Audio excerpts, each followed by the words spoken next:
بسم الله الرحمن الرحیم. ملګرو دا په الخرج کې موجود دی. دته څوک وایي چې دلته ستوري را پرېوتې دی، خو مونږ بم دې ته د ستوري متعلق خبره کوله چې یاره ستوري را پرېوتې دی. بهرحال والله العالم چې ستوري دی کوڅه دی. خو بیا یو ځل مونږ د پوسټ د یو ملګري نو کو هغه مدینې منورې د یونیورسټۍ نه فارغه شوی او راغلی نو هغه مونږ ته د دې متعلق دا ووایي چې یاره دا کوم مسلمہ بن کذاب چې کوم د نبوت دعوه کړې وه په هغه پسې چې کوم صحابه راغلي وو هغوی دلته پړاو اچولی و او دې مقام باندې هغوی داسې د اوبو ضرورت و دوا یې کړې وه او الله پاک دلته درې کاڼي را غورځولي وو. یو داسې دي ورسره خواته دوه نور دي، هغه نور ما خیال اوس ټپ شوي او دا یو پاتې و. دا اوبو په سر را بهیدې نو په سر به د اوبو را بهیدې تقریبا ځکه چې هغه ځای کې د خوړ اندازه هم بالکل شته او نو دوی دغه اوبه استعمال کړې. هغه ورځ چې کومه شپه چې دوی پړاو اچولی بیا چربنګ باندې دغه ځای کې مسلم بن کذاب اليمامه کې موجود و، دا په خالدیه کې د کویان دي.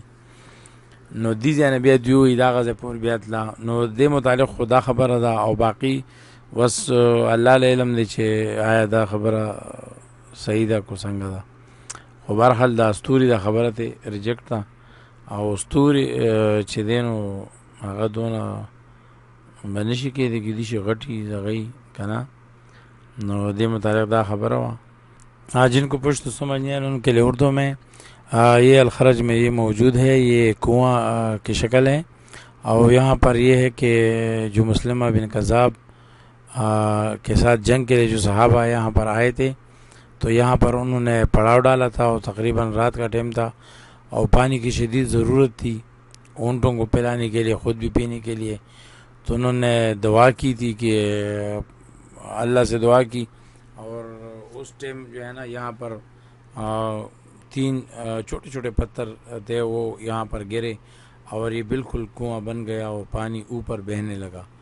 تو اس طرح یہ جو انہوں نے اپنی پانی کی ضرورت بھی پورا کی. بعد میں یہ پانی کافی وقت تک بہتا رہا کیونکہ وہاں پر اس طرح آثار موجود ہے کہ یہ پانی اوپر یعنی خود بخود اتنا زیادہ تھا کہ خود بہنے لگتا تھا جیسے نہر کی شکل میں یا نالوں کی شکل میں، کیونکہ وہاں پر اس کے آثار موجود ہے. تو یہ ہم نے اس جگہ کی ویڈیو کیا اور اس کے بعد جو ہے نا وہ مقبرہ بھی ہم آپ کو دکھائیں گے جہاں پر 350 تقریباً اتنے صحابہ جنہوں نے شہادت فرمائی تھی وہ اليمامه کے علاقے میں موجود ہے جو یہاں سے تقریباً 10-15 کلومیٹر کے فاصلے پر موجود ہے.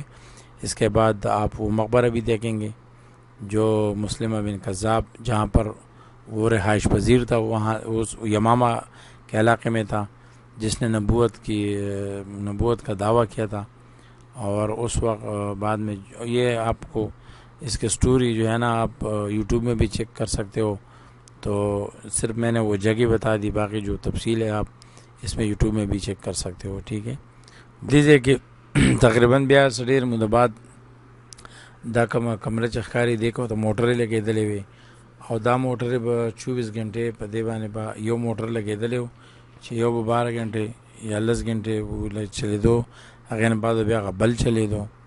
نو دې طریقه باندې به د دې نه د اوبو راایستلې کېدې او دلته ورسره خواته یوه غټه ټینکۍ جوړه کړې وه د اوبو، هغې ته به د اوبو را پرېوتې او هغې کې به د اوبو دغه کېدې د څه ټایم پورې سټور کېدې بیا باقي په لږې لږې به داسې بهېدې نو هغه به د اوبو خر دپاره خلکو دلته استعمالولې څه موده به استعمالېدې تقریبا. او اوس دا مکمل کویې وچ شوی دی، اوس پکې اوبه نشته او موټرې ته هم وړي دي، هغه پیپونه ته هم لرې کړي دي، هغه یو نیم پاتې دي که نور ته لرې کړي دي او خټان ورکې ور پرېوتي دي. او نو دغه شانې دا د دې صورت حال دی تاسو وینئ. او دا ما ډېر وخت نه دا زړه ومه چې زه به ځمه او دې نه به دوباره ویډیو کوم. خو ځای داسې چې عموما زموږ سره هغه انتظامات نه کنه چې مونږ یاره دې نه صحیح طریقه باندې ریکارډینګ وکړو. باقاعده چې لرې سیټ ته ودرېږې نو دغه ځای پورې دغه ښکاري. دا را سره ملګری راغلی مستجاب او زوما ما دې رالو. دا تقریبا د جمعې ورځ ده او 10 میاشت او 5 تاریخ دی او دا غبار ټینکۍ ده. تاسو چې ما کومه ټینکۍ ده وله نو دغه ټینکۍ ده. دې ټینکۍ ته به د اوبه راتلې او دا باقاعده دا غټ کافي غټ پیپ دی. دې ته وګوره تاسو دا پیپ په لګېدلی و. دې په دې باندې به دغه ټینکۍ ډکېده د اوبه استعمالېدې. نو دغه ځای دی او انشاءالله چې تاسو به دا ځای لیدلي تاریخي ځای دی. تاریخ سره او د اسلام سره تعلق ساتي نو خامخا دا بعضې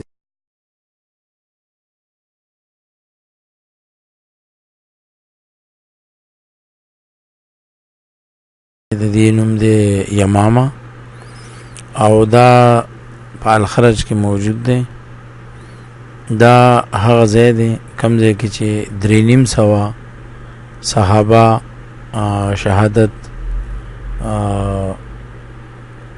مونږ او دوی راغلي وو د جنگ د پاره د مسلمہ بن کذاب سره د جنگ د پاره. دا په یمامه کې د مقبرہ موجود ده. هغه زړه آبادي موجود ده خو داسې حالاتو کې و چې را پرېوتو دغه کې د نو هغې بنده کړې ده خو بهرحال په الخرج کې دا موجود ده او ډېر ملګري داسې دي چې هغه د دې نه نو خبر او نو زما مطلب دا و چې یاره زه تقریبا په خپله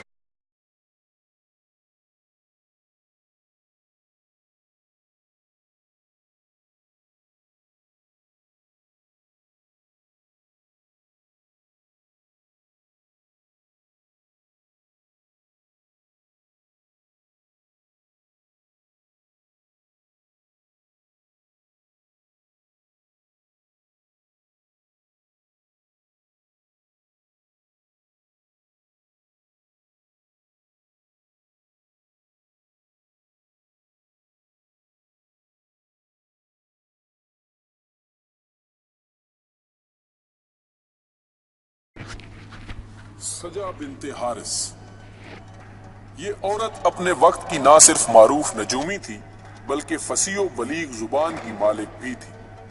آپ صلی اللہ علیہ وآلہ وسلم کی دنیا سے پردہ فرمانے کی خبر سننے کے بعد دعوی نبوت کیا اور تمام عرب قبائل کو اپنے دین کی دعوت دی جس کے بعد بہت سے لوگ اس کے چنگل میں پھنس گئے.